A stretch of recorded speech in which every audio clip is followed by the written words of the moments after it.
La méthode de groupement par deux.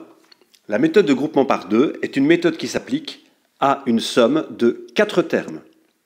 Lorsqu'il n'y a pas de facteur commun à chacun des termes, on peut éventuellement les grouper par deux afin de trouver des facteurs communs pour deux paires de termes. Dans notre premier exercice, groupons par exemple le terme AX et le terme AY, ainsi que le terme BX et le terme BY, en utilisant des parenthèses. AX plus AY plus BX plus BY. Nous constatons que dans chacune de ces paires de termes, il y a un facteur commun. Pour la première parenthèse, le facteur A est commun aux deux termes. Pour la deuxième parenthèse, le facteur B est commun aux deux termes. Mettons ces facteurs communs en évidence. A fois, entre parenthèses, x plus y, plus B fois, entre parenthèses, x plus y. Nous sommes maintenant en présence de deux termes. Dans chacun des deux termes, il y a un facteur commun, la parenthèse x plus y. Mettons cette parenthèse en évidence. On obtient x plus y fois, plaçons le quotient de chaque terme par x plus y dans une deuxième parenthèse. Il restera donc pour le premier terme a et pour le deuxième terme b plus b. J'ai factorisé une somme de 4 termes en un produit de deux facteurs. Remarquons que pour pouvoir être applicable, il faut qu'après les deux premières mises en évidence, on obtienne dans chacun des deux termes obtenus des facteurs parenthèses identiques, égaux. Sinon, on ne pourrait pas continuer la factorisation. Exercice suivant. 4xy plus 15 plus 20x plus 3y. Nous nous rendons compte qu'il ne sert à rien de grouper les deux premiers termes ensemble puisqu'ils n'ont pas de facteur commun à mettre en évidence. Nous allons donc grouper, par exemple, 4xy et 20x. Eux ont des facteurs communs à mettre en évidence, ainsi que 3y et 15 qui eux aussi ont des facteurs communs à mettre en évidence. Réalisons la première mise en évidence. 4 est le PGCD de 4 et 20, mettons en évidence 4, ainsi que le facteur commun x.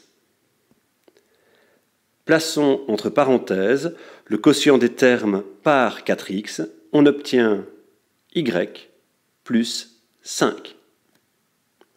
Dans la deuxième parenthèse, 3 est le PGCD de 3 et 15, mettons en évidence 3, réalisons le quotient des termes par 3, on obtient y plus 5.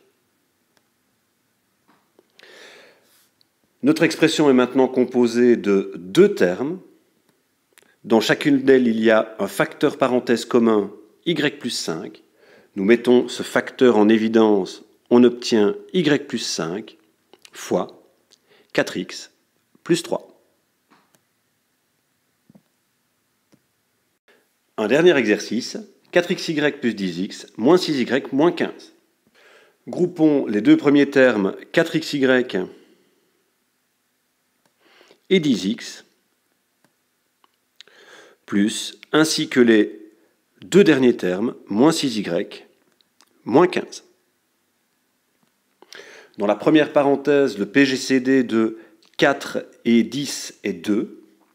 Je peux aussi mettre x qui est un facteur commun en évidence. Je réalise le quotient des termes par 2x, j'obtiens 2y plus 5. Dans la deuxième parenthèse, le PGCD de 6 et 15 est 3. Je réalise le quotient des termes par 3, j'obtiens moins 2y, moins 5. Je suis en présence de deux termes qui possèdent deux facteurs opposés. 2y plus 5 est l'opposé de moins 2y moins 5. transformons l'écriture comme nous l'avons vu dans une vidéo précédente. 2x fois 2y plus 5, moins 3 fois 2y plus 5. J'ai pris l'opposé des deux facteurs qui composent le deuxième terme de l'expression. Moins 3 est l'opposé de plus 3, 2y plus 5 est l'opposé de moins 2y moins 5. J'ai maintenant une somme de deux termes qui possèdent un facteur commun, la parenthèse 2y plus 5, que je peux mettre en évidence. Ça nous donnera 2y plus 5 fois 2x moins 3.